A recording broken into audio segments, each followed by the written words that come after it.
and take this opportunity. We have 4 new members joining the conference, so certainly want to welcome them, and that's certainly a sign of the times. And first time ever, our conference goes coast to coast now, so it's going to be a little bit of a different dynamic that way as well.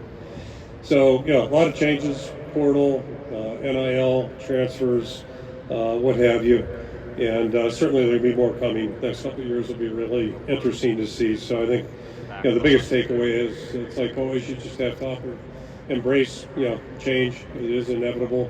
It's part of what we do, certainly, and certainly it's part of college football right now. And the other components try to look for opportunity as it fits your program, wherever it is that you are. So, that is what it is. But I think the best thing about what we do, the basics haven't changed.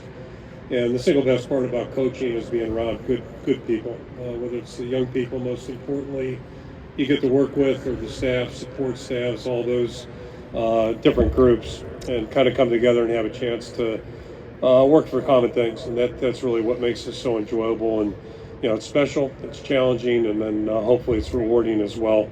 And I can certainly say it has been. So as we look forward right now, our 2024 team, it's first obvious takeaway, we have a very sizable senior class, unusually big class that way, and the COVID exemption added to that certainly back in January, had a lot of guys choose to come back. I think we have a good leadership base with our football team based on the work they've done thus far. And as we get ready to head into camp next week, we're healthy overall, and that's certainly a positive also. So the key thing right now, just like it is every year, is what kind of growth can we demonstrate throughout the month of August, and then certainly as the season goes on as well. Just in a nutshell, defensively, we're about as veteran as I can remember. A lot of good players back, and a lot of guys that have done a great job. And like everybody on our team, we expect those guys to be focused on growth and trying to take on new challenges, because it's certainly going to be coming at us. Offensively, certainly a little bit more veteran than we have been, and that's good news for us, especially up front. I think we have the potential to be a good offensive football team, but we still have steps to take, not unlike any season probably. And then special teams in a nutshell, we've got our deep snapper back. That's usually not headline worthy, but it's really important. We've got our place kicker and our kicker back, Drew Stevens. And what is new is we lost our punter, Torrey Taylor, who's an outstanding player. We've got a first-year player named Reese Dockin taking his spot, and that'll be, just an item of interest to see how he develops. The other thing I think of note with the special teams, losing a player, Cooper DeJean, who's an outstanding defensive player, but also a great punt returner. It's something else I think that's impactful for our football team. So just in a nutshell, the team's done a really nice job. Since January we got started, they've worked well each step of the way, and I think their focus has been good. So we're looking forward to next week getting together and hitting the field next Wednesday. And really this is what you work for. This is the most important time for a football team. The next month in preparation for the last 4 months. So that's kind of where we're at right now, and I'll open it up for questions. You got second row on your right side. Hey, Coach, Will Decker from LA Football Network. After disappointing on offense last year, you guys made the decision to hire Tim Lester as your offensive coordinator. What was the hiring process like, and what makes Tim stand out to you as someone that can get the offense back in a good spot? Yeah, I think a couple of factors there. We haven't been where we want to be offensively for a couple of years. And, as a coach, you have to evaluate things and be realistic. And certainly last year's an easy thing to point out. Our top 3, if you had asked anybody last year at this time who are our top 3 offensive players, they weren't there. Basically, we started conference play. So we paid for that. And, but I thought the guys did a great job of playing with what we had and maneuvering their way through and finding a way to win 10 football games. Going through the search process was interesting. A lot of really good people to visit with. I'd say a small group of good people to visit with. And Tim just really stood out. I think he's a really good fit for us. Whether you talk about his personality, but obviously his offensive background, his expertise.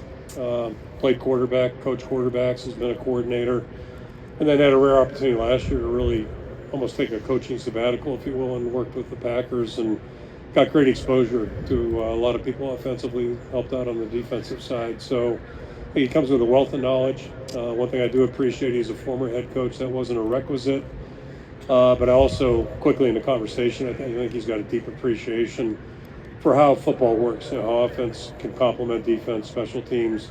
Everybody's going to be working in the same, towards the same end. And so that part's all been good. And he's been on campus now since February, very positive, very energetic, good teacher, just a good people person. So he relates well to the staff, the coaches, all the players, and so far so good.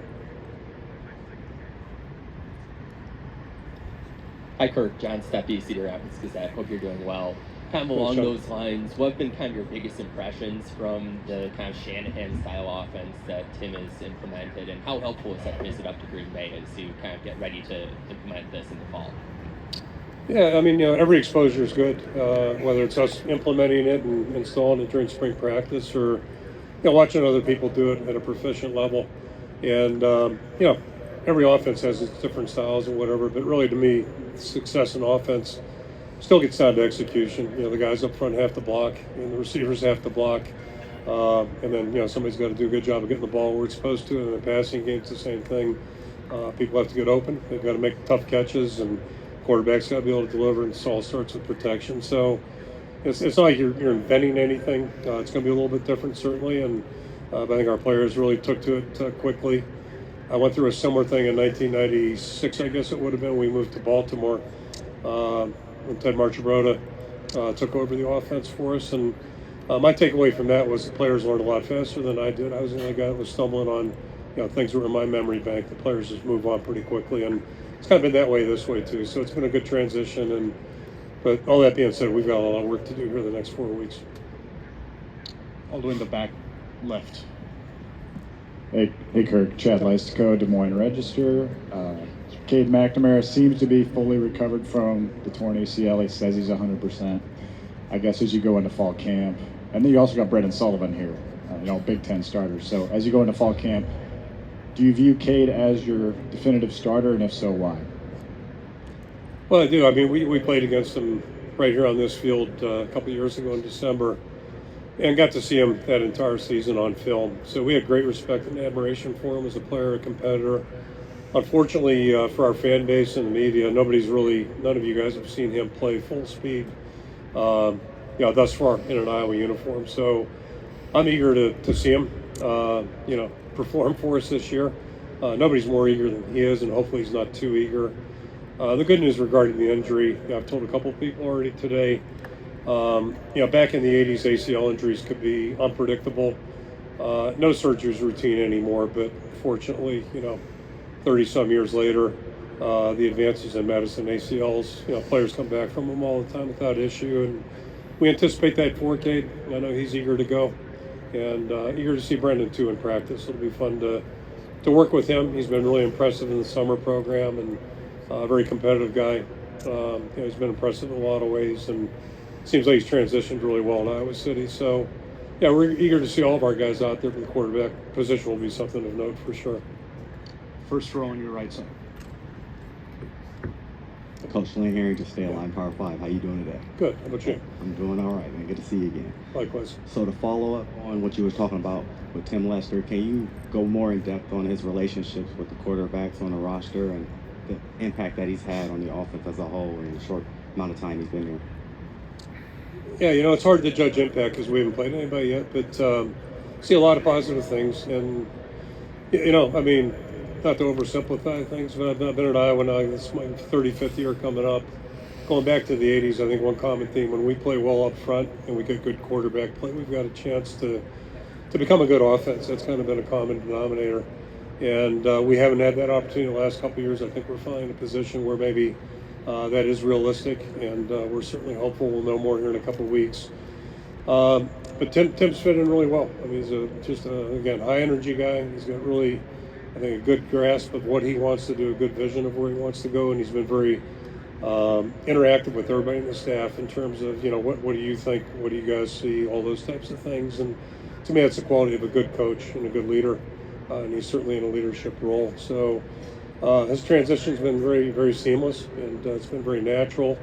And again, he's a player, just from my observations, or a coach that players tend to gravitate towards. And then he did play the position. He's coached it for a long time, so he does have a level of expertise with the quarterback spot that's, I'm not saying he's right or wrong with his opinions, but I'm just saying he's firm on what he believes. And he's been pretty successful. So the players have really jumped in full bore with him, and that's what you hope to see with any coach. Your right side, Coach. Coach Adam Jacoby, Hawkeye Beacon. Thanks for your time today. Sticking with the QBs, the depth chart that was just released had McNamara, then Linez, then Sullivan. Would you say that's still a pretty fluid situation, 1 through 3 with quarterbacks at this point? Yeah, I'd say everything's fluid right now. Hopefully it won't be in the fall, but right now everything's fluid.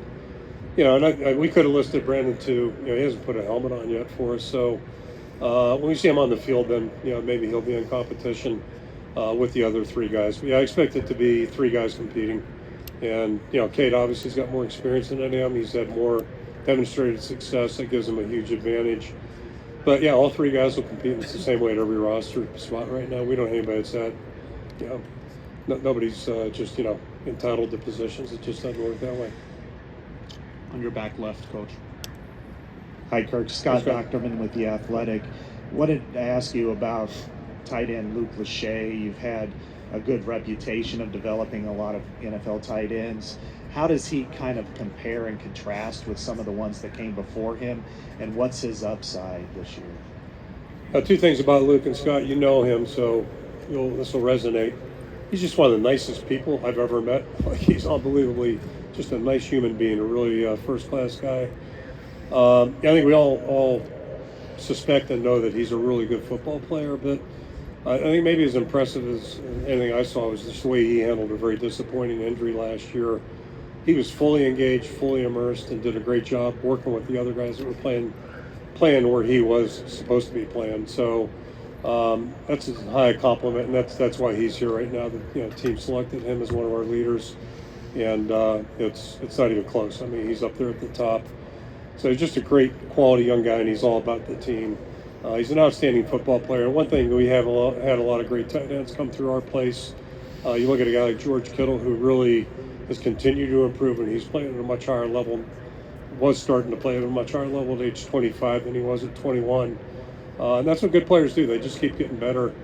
But the one common takeaway, or if you look at all the tight ends we've had, they all come in different sizes, speeds, makeups, but they've all found ways to really impact the game. And Luke certainly fits that. He's more of a conventional tight end, can block in line, but also be a real threat in the passing game. Final question on your left, Coach. Hey, Coach. Mark Holkin, WeAreSC.com, part of the Locked On USC podcast network as well. Before the bowl season started, you had talked about USC and how they used to play defense. What was the genesis behind that comment? And have you had a chance to talk to Lincoln Riley since then? I have not. And it was just a takeaway from a bowl game they played in a couple of years ago. Drive-by scouting, if you will, which is dangerous. But it's a curiosity to me that, because I know they've got good athletes, and we've played them, and they're a tough football team. At least they were when we played them 5 years ago. So my guess is, I know they've taken some steps, and my guess is they're going to be we don't play them this year, so it's not our concern, but they're going to be a factor in our conference race. I'll go on a limb, make that bold prediction that they'll be there when it's all said and done. Coach Ferentz, thank you so much for your time.